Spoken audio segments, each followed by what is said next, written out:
Good morning, good afternoon, good evening, wherever you are in the world. It's Dr. Jan Fortman with Relationship Matters TV, Courageous Leadership Academy. You want to better your life? You want to be all you can be? You've got to go to courageousleadershipacademy.com. Now, look. First of all, before I want to start the show, I really want us all to pray. If you pray for the people who have been inundated with the effects of the hurricane. I have friends who live in Florida, in Orlando, and in Tampa, and I have checked on them. So if you have friends, relatives, check on them to make sure that they're all right. Fortunately, the friends that I know are doing fine. So pray for them. I know that there have been some fatalities and all, but just know that they have your support and your prayers. So without further ado, I am going to bring a guest up for you, a special guest, and this is something that I have been reading about and researching about, and it's all about teenage pregnancy. It's all about the Puddle Project.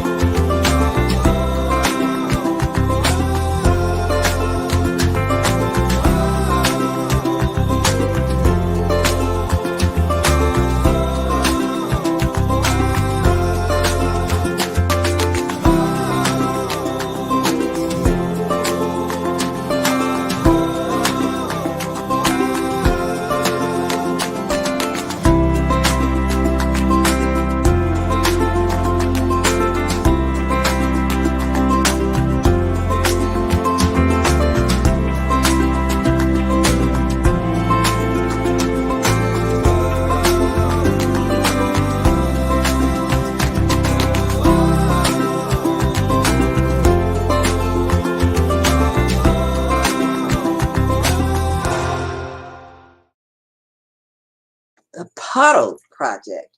But I am going to bring to you Dr. Shelley Amuh. I hope I'm pronouncing her name right.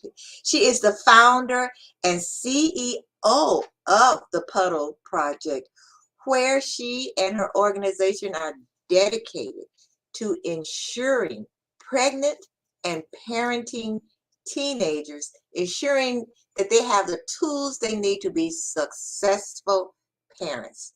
She brings over 30 years of experience as a practicing OB-GYN, and she weds her passion for health, equity, and medicine. She puts that all together.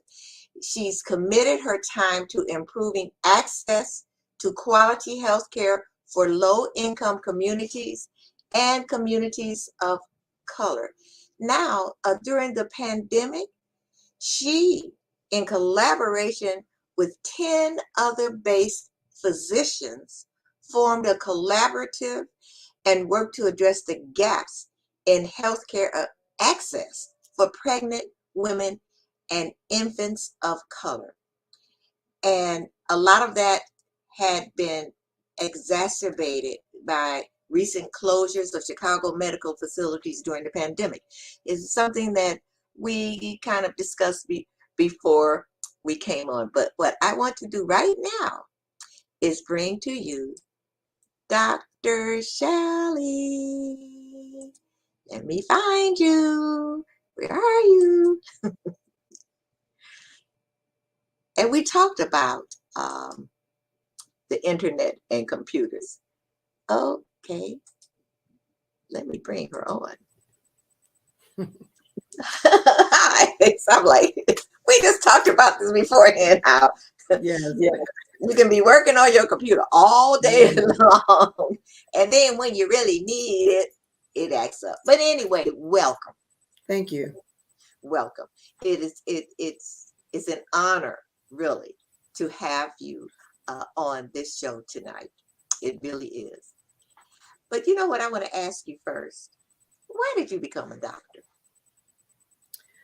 Well, I had an experience, believe it or not, at age 10 in a local Chicago hospital, St. Bernard's, where my pediatrician was on staff. And I was having stomach pains as a kid, and they didn't know why. So he decided to bring me into St. Bernard's for a battery of tests. And it just absolutely fascinated me. You drink this, you watch that go down your esophagus into your stomach, and it was just so inspiring. And I decided at that moment I wanted to be a doctor, and I never swayed. Wow. So why OB-GYN? Well, originally my I wanted to be a pediatrician. That was my first love. But when during medical school, you have to do rotations in every specialty. And when I did pediatrics, I was just heartbroken by sick children. So I said, okay, that's not going to work. And then my next love was surgery. And I said, well, that takes a little longer. And so OBGYN gave me the best of both worlds. I could take care of women and I could still do surgery. So that's why I kind of fell Oh, into OBGYN.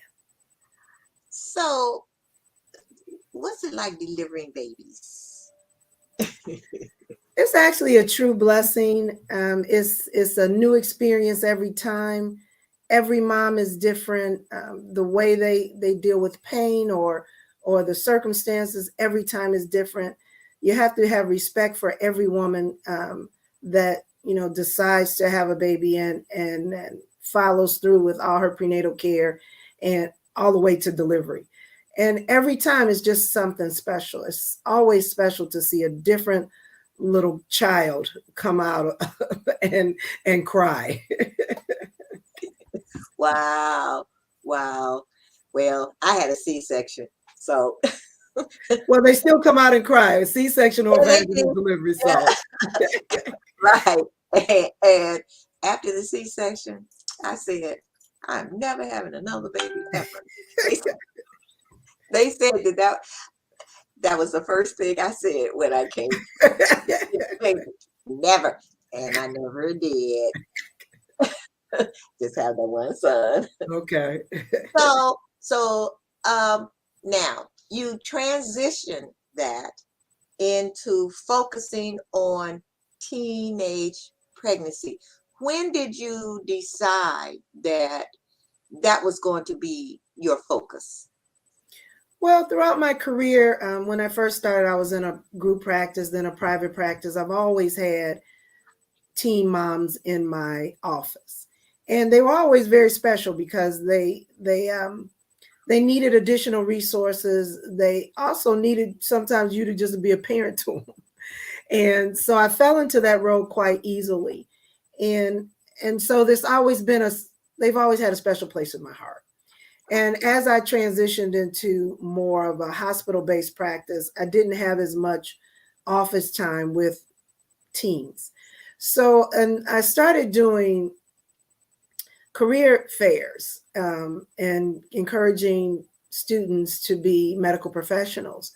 And I always got teen moms that came up to me and would whisper, I'm pregnant. What should I do? And I'm in a high school setting.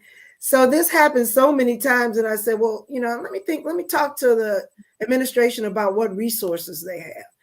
And for the most part, none. So if you got pregnant in high school and then you needed something simple as an extra set of books, so you wouldn't have to be in your, 30 weeks pregnant carrying a heavy backpack. And believe me, nobody even thought about it. It's just a simple fix that nobody even thought about. So that's when I decided to working in my local high school near my home. And then I expanded to other high schools. Okay, so you were doing career fairs, and so I guess, like you said, the girls would come up to you and whisper that they were pregnant. So did you Yes. start, I would say, mentoring them also, or Yes, I did. okay, okay. So a one-on-one, you had a special program in the hospital, or No, I just actually talked. Well, I always thought in the back of my mind I wanted to have an organization to help pregnant teens. okay, But with my own family life and my busy career, I just felt like I didn't have time to do that. So I just talked to the administration at the local hospital, not the local hospital, sorry, the local school where I was doing a career day. I said, "Oh, you have a need. I'd like to provide that service." And they allowed me to do it. And I had to do some things, a background check, various things, so I could be a official volunteer in the school. And that's the way I started, even before the Puddle Project was a real organization. It was just me doing the work. oh, okay.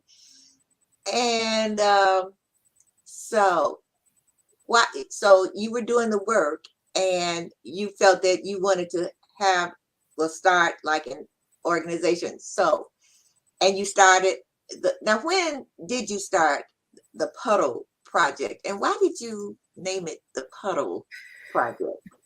Yeah, that's the number one question. Initially, I named it Nation Builders, and Nation Builders, the saying it goes, if you educate a man, you educate an individual. But if you educate a woman, you educate a nation.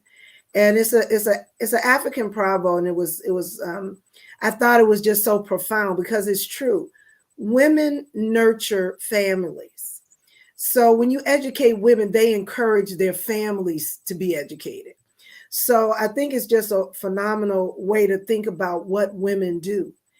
And so initially, I wanted to register my business as the Nation Builders. Okay, However, that's a big insurance company, and I would have gotten into legal trouble, so I had to think of something else. okay. And my maiden name is Poole, Poole, and my nickname in medical school was Puddle. And Oh, one day after I was just going through different names that we could use, my daughter, in her wisdom, said, "Mom, why don't you just name it the Puddle Project?" I said, "Oh, that's really cute. I think I will." And I mean, and when you think about it, it's we're taking these women who are small puddles, and we're raising them up into a larger body of water. And so I think it's really kind of cool. oh wow, I love that. You know what I'm going to ask you next? What? Uh, why was your nickname Puddle? Because my last name was Poole. And so they Oh, just start calling I me, see. Okay, Dr. okay. Puddle instead of Dr. Poole. So yeah. Oh, okay, okay. So now let me ask you this. Does a teen's race and ethnicity, pronounce that right, does that affect the number of teenage girls who get pregnant? Well, I mean, it's not a race issue. Of course, I work in mainly communities of color, so most of the women that I service are women of color. But it's actually a problem, or not a problem, but it's a statistical thing throughout the nation, and not just women of color. So obviously, some women of color are in areas where the access to healthcare resources are less than other places. So those are the things that we have to address in our community. Okay, all right. So you're talking about access, but what I want to get to really is why teenage girls get pregnant, and what contributes to them getting pregnant. Is it, does their home life, or does that have anything to do with it? No, I would say no. There's a multitude, as you know, young adolescents experiment with sexual activity. So, and oftentimes they don't have the resources or the knowledge to know that just because it's your first time having a sexual encounter doesn't mean you can't get pregnant. So I think a lot of it is just lack of education. And oftentimes in families, we don't discuss those things with our young men and young women. I think they both need to be educated as to how they should behave and what should they do if they choose to have sexual relationships. So, but for the most part, I think a lot of it is just really a lack of education and resources to find out exactly what they should be doing. And the fact that as parents, sometimes we don't talk to our young folks about that, and we should. Yeah, yeah, yeah. And a lot of information that they're receiving, if they're not receiving it from a responsible and adult, is from their friends who don't always have all the information either. Right, right, right, right. So, so do you advocate, uh, I'll call it sex education, in schools? Absolutely. I think there's a place for all education in school, and sexual education is should be a part of it. And that's what, they should talk about during the health classes that students have. But I think it's even more important for healthcare professionals to talk to students. So pediatricians should be talking to adolescents. They should be asking those hard questions. Are you interested in sex? Um, are you allowing, folks to touch you? What do you think about that? Do you think you can get pregnant? I think it starts in the medical professional's office, maybe a pediatrician or family practitioners that are seeing adolescents. And that's the place where the education should start. And then you can also include families and parents in some of those discussions as needed. And I think that that's probably a safer place to do it as opposed to, and because the information you're going to be able to give in school is limited. And of course, it's going to be around the curriculum that the school system sets up. But in a physician's office or in your home, you can take those conversations to another level. Yeah, yeah, that's very, very true.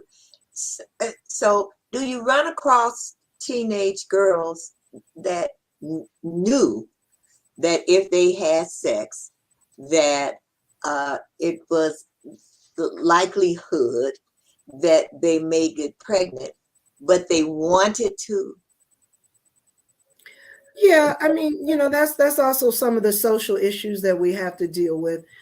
Sometimes the home life is not an optimal place, and they feel like they wanted someone or something to love, and they don't understand that having a child to love is a little different, because you now have someone that you're responsible for feeding, clothing, housing, and raising, which is a tremendous responsibility and very difficult when you're not in the right setting and you don't have the right resources. So, as I talk to some of the teen moms, yes, they oftentimes wanted this pregnancy, but had no idea the responsibility that went with it. Right. Because I've heard some of them say, well, they think that it's like a doll, so to speak. But you tell them, no, they grow up. Yeah. They're not always going to be that cute baby, Mm-hmm. that you can treat like a little doll, you can dress and all, but they grow up, and then, like you say, there's a lot of responsibility that they really don't know. I mean, afterwards. So a question came in on my text here. It says, with Roe versus Wade being front and center in our society, what percentage would you say of your teenage clients contemplate abortions? Do they come to you? So I guess it's when they do come to you, do they come to you, in other words, at the beginning of their pregnancy? Do they ask you questions about that? Yeah, I often get those questions. The Puddle Project really is an organization that helps once the teen has already decided to have the baby. So we're Okay. not having discussions about Okay. abortion with those students. Okay. because they've already decided they want to have the baby or they're already parenting. So we're providing a resource to make sure that that's successful. If I'm in the hospital setting, when I have to have those conversations, if I'm not that student or mother's provider, I always say, go back to your provider and have those conversations. Talk to your parents, talk to your partner who, the father of this pregnancy, and have those conversations with them. And Roe versus Wade it will definitely impact that, because it's going to limit resources in our community for deciding for yourself whether or not you want to maintain this pregnancy or terminate the pregnancy. And I am just an advocate of choice. I think women should have the choice. I don't think there should be any legislation to tell women what to do with their bodies. And so, but I do not make decisions for anybody. I give them all the facts. I give them the pros and cons. I let them know that maybe they need to get a little counseling with a professional prior to making that decision, because oftentimes after women do it, they feel guilty. And you need to understand that when you make that decision, there are consequences, but it also can be a joyous thing, because you're doing something that you want to do for your health or for your long-term success in whatever you choose to do. Okay. All right. So now, since you've been doing the Puddle Project, is there an increase, or do you see an increase or decrease in teenage pregnancy? Those statistics fluctuate. Okay. And they also fluctuate with who's giving you the statistic. Okay. Overall, in the United States, teenage pregnancies are lower than they were, say, 20 years ago. Of course, in our community, that's true as well. So, and it's true because of the access of birth control. So, because birth control is we have more access to birth control, you see less teenage pregnancies. And I think that's why it's so important that we have those resources in our community, so that people can, have birth control if they want to be sexually active. Okay. All right. So now, once the girls come to you, and they decide to be a parent, do you have to ever work with their parents, the future grandparent? Yes. Well, the Puddle Project has to adhere to some of the Chicago public schools, or any schools district that we're in, their guidelines. Okay. So you cannot work as a volunteer with a minor without permission from the parents. Okay. So we have a permission slip that we do send to the parents, and if they are not willing to sign the permission slip to have a mentorship for their child, we cannot legally do it. So, but most of the times parents are more than welcome to have somebody help them with their parenting or pregnant teen, and it's true that it takes a village to help raise a child. And so we don't have too many parents that say, oh no, we don't want your services, because with our services comes a lot of resources, both financial, emotional, and resources to help them complete high school, as well as to go on to college or any other training program they want to do, which is what we encourage. Actually, one of our goals, and we make this clear to our students that we work with, our goal is for you to complete high school, not with a GED, with a diploma, because there's some things you can't do with a GED. For example, you usually cannot go to a major university with a GED. You have to have a high school diploma. You can't go to armed services without a high school diploma. So with a GED, you limit what your next steps could be. So we try to impress upon them, and not to mention the fact we want them to get the best education possible. And the best education possible is for you to complete high school as a start, and then we move on from there. So I have not had one parent that says, I don't want you working with my child. Because our services are good. They're top notch. It's one-on-one mentorship. We help them financially monthly. We encourage them to read to their child. We give them a book monthly. So it's really no reason for anyone to say they don't want our services. Okay. I didn't know that you were connected with the public school system. I thought this was a separate project, a separate organization, so I see now, like you said, you have to adhere to the rules and yeah. So are you a vendor then with Chicago Public Schools? No, we're working on that. We've been working with the schools, not just Chicago Public Schools, but the schools in the South suburbs for about 6 or 7 years. Initially, we chose not to be a vendor because we didn't want to have, I guess, the restrictions that go along with that. But now we recognize that there are some advantages to doing that. And so we just started working on our application for the Chicago Public Schools vendor. Okay, so I'm a little confused. So you go into the schools to help the girls. So, but you have to have permission, like from the Chicago Board of Education to go into the schools. Well, to work in any school, there are guidelines.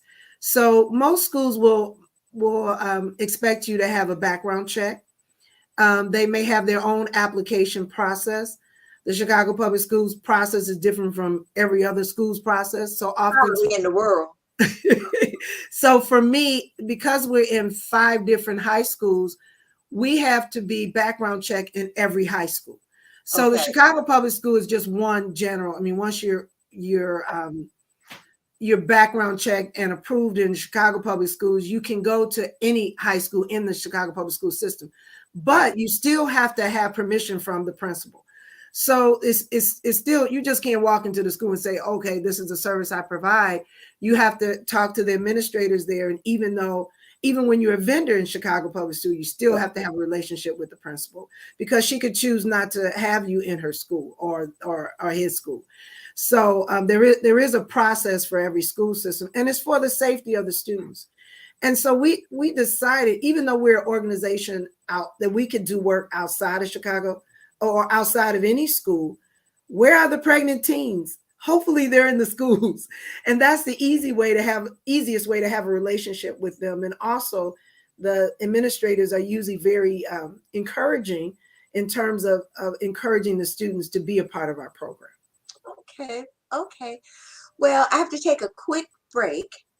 Okay. And when we come back, I want you to elaborate more on your services that you provide to the teenagers. Okay? All right. Sure. Okay. Well, we will be right back with the Puddle Project after these brief messages.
To left and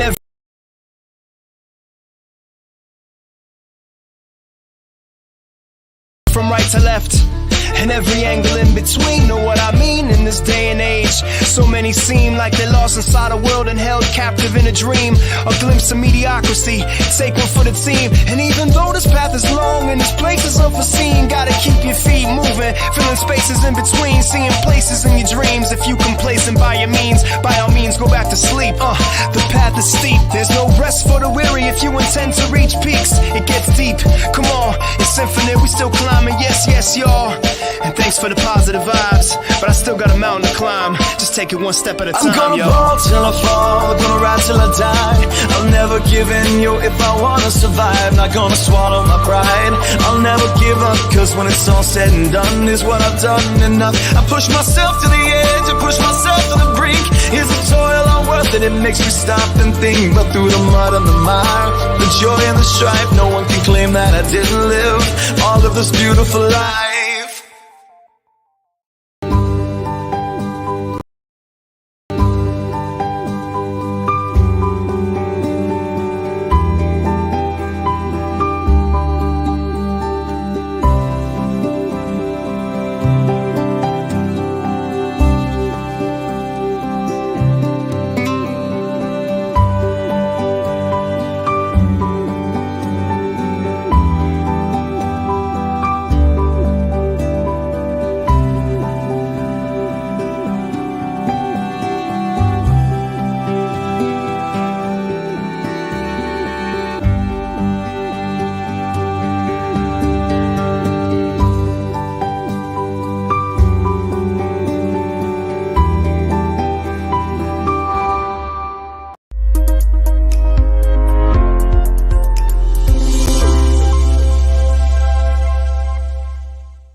We're back.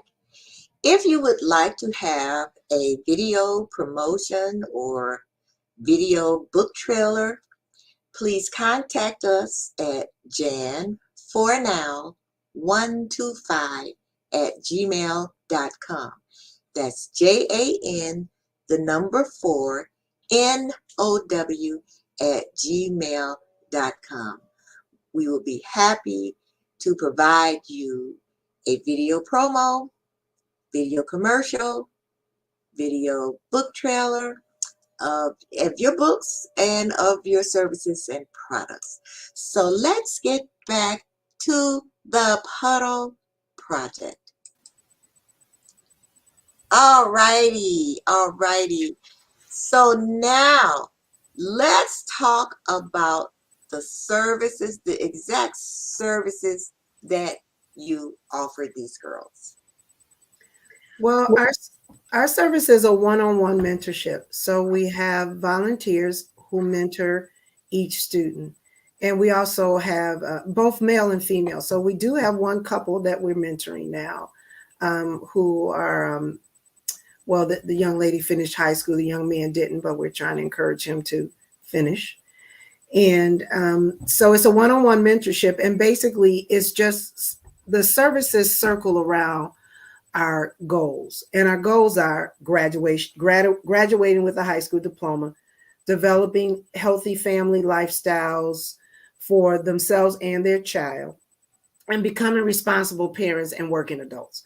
So if you think about those goals, everything we do is helping for those goals. So, and if we're starting with them and they're pregnant, we also help them with, making sure they get prenatal care, proper nutrition, proper rest, etc. If they're already parenting, then obviously we're helping them make sure they keep their babies in good medical health and everything that goes along with that, and giving them all the resources so that they can complete high school successfully. And sometimes, like I said, some of the things that we have to do around the school seem like no-brainers, but the schools don't do. Like I mentioned, having an extra set of books so that they could keep set of books at home and a set of books in school, so they don't have to be transporting those books back and forth every day, particularly if they're pregnant. And even if they're not, some of our moms bring their babies either to school, and on their way to school, they drop their babies at the nursery. And then so they have extra baggage already. So we don't want them carrying books back and forth. And now that's not as much as a problem because, you know, we're in the computer age. So a lot of time it's just computers. But sometimes there's a book or two that they have to have, and we always ask for a second set of books. Okay. We have a question here that came through. Sandy Barney Ennis. She wants to know, how many girls do you mentor during a year? So that numbers varies anywhere between 10 to 20 girls since we've started. We unfortunately, the pandemic really put a damper on our services, well, mainly because they weren't in school, but also once schools went back in session, a lot of our parents or a lot of our students didn't come back to school. And that's because a lot of them depend on bus services, which weren't available. So it's really been a challenge for us now to build back our organization now that schools are back in session. And so hopefully those numbers will continue to go up. So how long do you work with the girls? So if it's a couple, yeah. Yeah, so we keep them, you know, throughout. Again, we want them to finish high school. So if we start mentoring them in high school, we make sure that they finish that and accomplish that goal. And then we help them move on to college or any training programs that they might want to do. So, for example, I started mentoring a young woman when she was a junior in high school. That's when she had her baby. And she has now completed college. She has now started her own business. And she does skincare, and she has her own shop where she does skincare. And now she's developing a vegan makeup and cosmetic gloss. And yeah, I mean, I'm so proud of her. So that's just a testament of, with just some additional resources, encouragement, and mentoring, you know, you can help young women soar. Oh my goodness.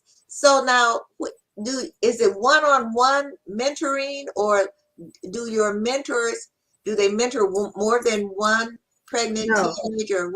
No, it's one-on-one because, you know, believe it or not, they need a one-on-one. It's very difficult to mentor more than one student. And I was doing that initially, which is why I decided that, okay, it's time to start an organization, because you can't do it. You know, I want the mentors to really develop a relationship. I want the mentees to feel like they have someone they can call when they need to talk. And it's very difficult to do that with more than one student at a time. And oftentimes our moms and our students have a lot of things going on at once. So I want them to have the opportunity to have a one-on-one relationship without our mentors feeling like they're so stressed they really can't give their all to that student. Okay. So now, do they come into does your organization have a brick and mortar setup, or okay? No, we do not.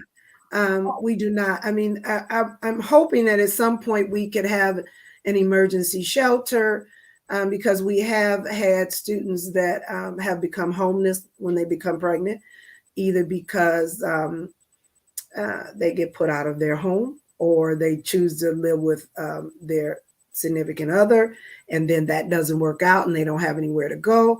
So I'm hoping that at some point we can have an emergency shelter for some of our teen moms. And because most of the shelters that are available are not available for teenagers. They're available for adults. And so there's limited shelters for teens, and they're not very safe for teens as well. Yeah. So so that's really a resource that needs to be provided that we just don't have a lot of right now. Okay, all right. How do you choose your mentors? So for example, for the one school that in the Chicago public schools that we're a part of is called Simpson Academy for Young Women. And right now it's the only public school for pregnant and parenting teens. There used to be 3 in the city, one on the south side, one on the west side, and this school, which is kind of near West, is near the downtown area. It's on 13th and Paulina. So that school, all the students are parenting or pregnant women. So it's a natural place for us because that's who we want to mentor. So we present our services to those students every year. And that's where most of our mentors or mentees come from. And of course, they can choose to be a part of our program or not be a part of our program. And the beauty of that school is they have other organizations that partners with that school. So sometimes a student has a different need and they'll choose to go to an organization that provides whatever that need is for them. So your mentors, do they have to have any specific qualifications? How do you vet them? Okay. So, of course, we have a conversation with them about what our expectations are for them, for the students. And that's the main vetting process. They have to be willing to do at least 1 hour a month with their mentees. And most of the time they do far more. Most of the time they come and participate in activities that are happening at the school. So it's really someone that's willing to give their time and also their resources and energy to help a young woman to succeed. So, and that's not a small responsibility because it takes time. It takes time away from, maybe their own family responsibilities. And also most of our mentors are still working women. Mm-hmm. So, so they also have their careers that they're taking care of at the same time. So, once you start talking about what their responsibilities are and what we need from them, they really self-select themselves one way or the other. Okay. And then after that, they if they do decide to mentor, they really become very committed, and they do things far beyond what our expectations are. Oh, okay. So when you say that normally, I guess before COVID, you would have maybe 20 girls. So you would have 20 mentors, so to Correct. speak. Oh, okay. All righty. So do you ever have, this is probably a silly question, I don't know, but do men ever want to, would you ever want men to be mentors? Yeah, well, so now we do have a couple. If you have, I was getting ready. We do have a couple that we mentioned. So we have 4 or 5 men that have been background checked and are ready to mentor. But we don't. But it's very difficult to get the men to be to the father of the babies to come alongside. So what our next goal would be to partner with a men's organization that are already mentoring young men, because most of our girls or most of our students come from Simpson Academy, which is only a school for girls. So the men are not there and the father of the babies are not there. So and because we're background checked and the safety of our mentors have to be kept in mind as well. We do all our mentoring in the school, which keeps the mentees safe and keeps the mentors safe. And so we need to do that as well for our male mentors. So I think a better way to operate would be to find an organization that's already doing that and then let them mentor those men or young them. A lot of them are still high school students as well, but yes, it's you got to look at the safety factor as well. Right. So, well, you told me your greatest achievement as far as your mentee, but what about others in the Puddle Project? Do you have any some more amazing stories that have come out where the girls have just really, really succeeded? Oh, yeah, we do. So, first of all of the graduates from Simpson Academy in 2022, June of 2022, went to college. Every single graduate. So, and our mentee, one of our mentees was the valedictorian. She gave the speech at the graduation. She is now in college working on a nursing degree. She's just got a wonderful opportunity to do some, it's a job, but it's more like a shadowing at Rush University. So she's one of our superstars. She's a phenomenal parent. She spoke to that in her graduation speech. And I hope to have her the video of her speech on our website very soon so that everybody can see it.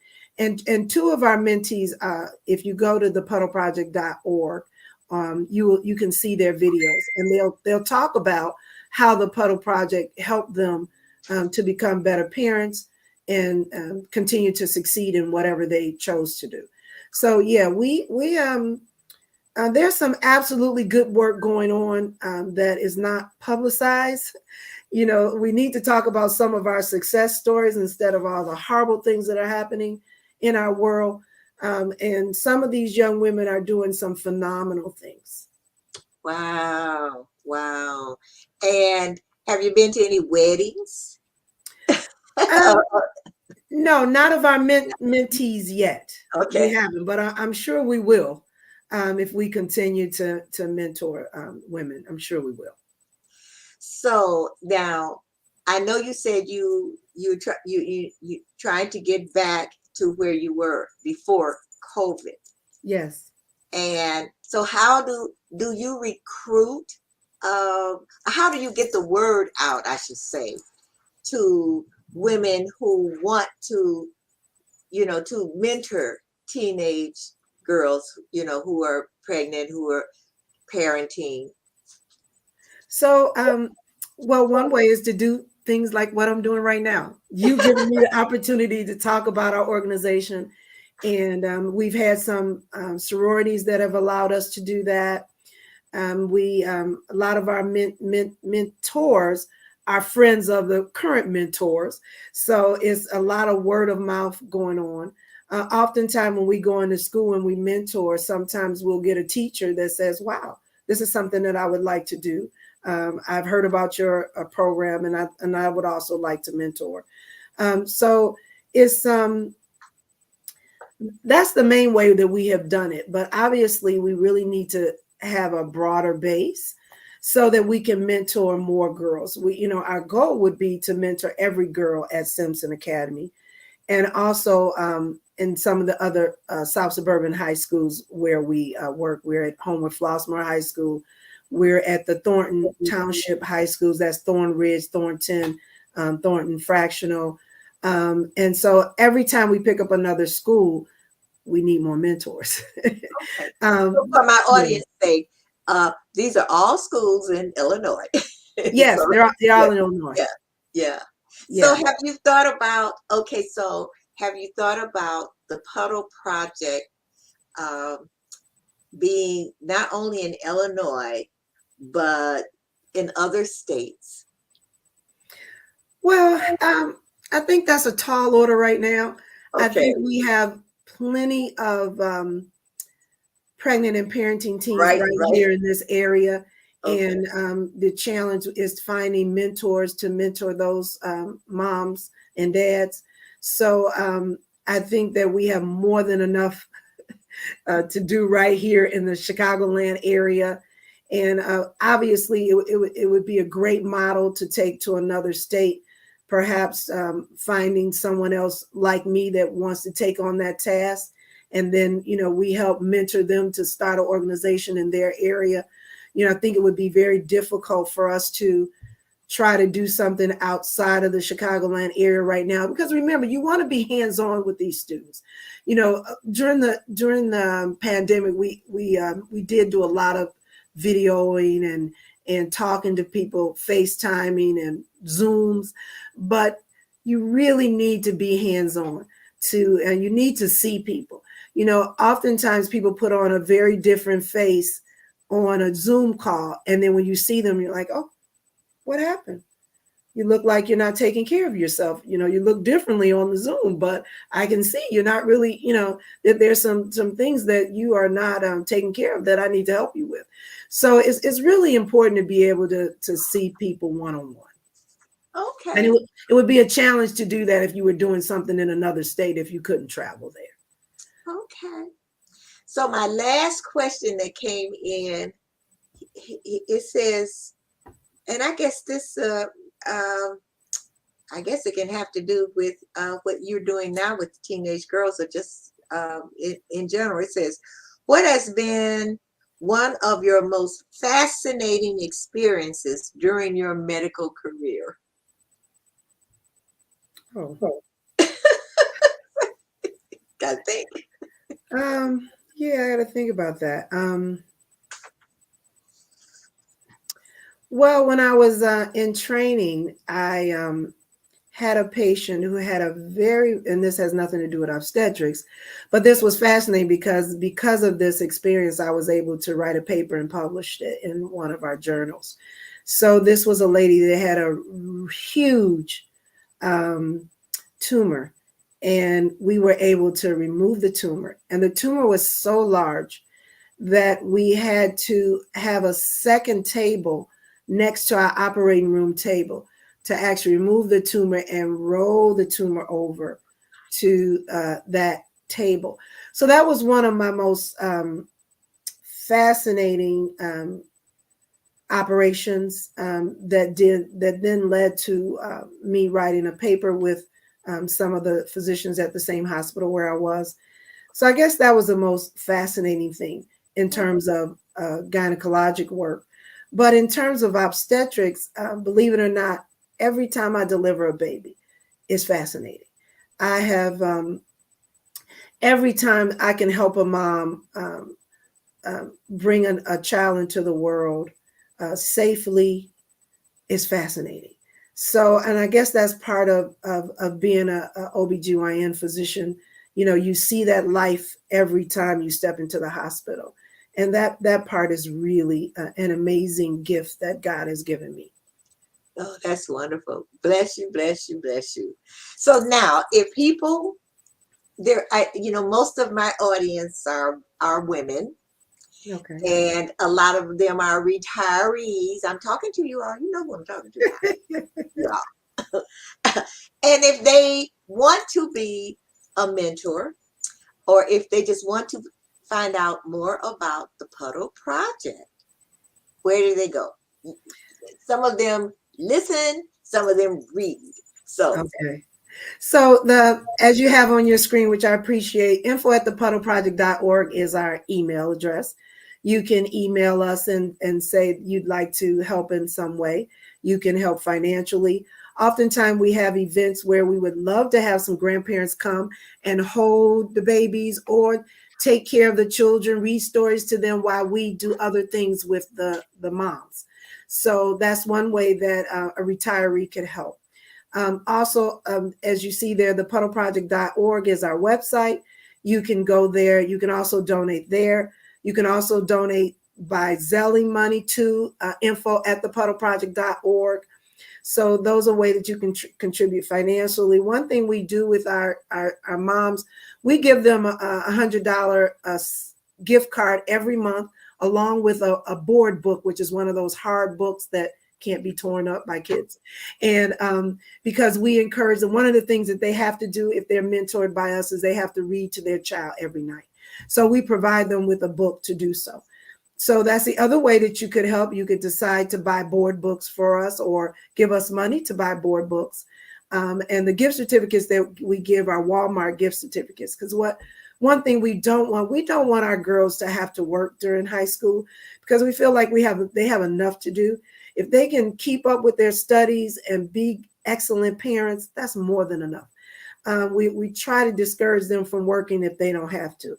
However, some of our moms do have to, but giving them a gift certificate where they can buy diapers and things that they may need for their household is always helpful. okay. Wow. Okay, ladies and gentlemen who are on, you see it on the lower third here, info@thepuddleproject.org or thepuddleproject.org, their website.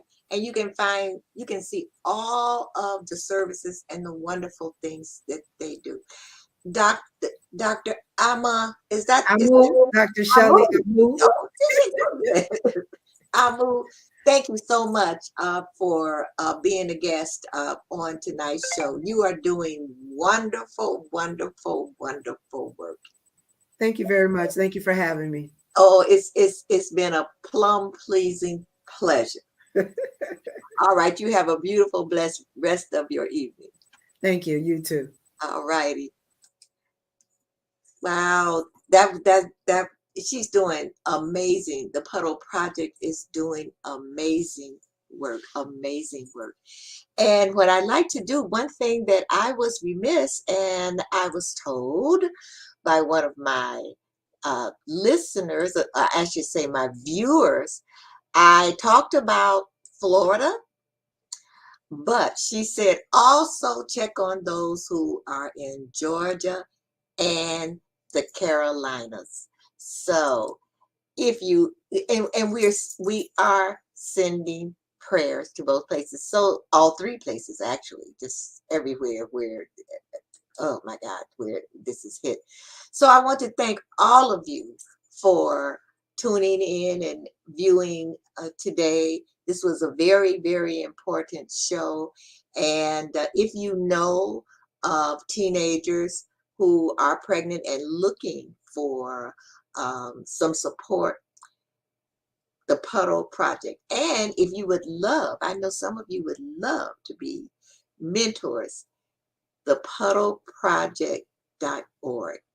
So I will see all of you again next Thursday for another guest that will give you so much value. Remember, there are all kinds of relationships, and all relationship matters, and there are all kinds of relationship matters. I will see you again next week.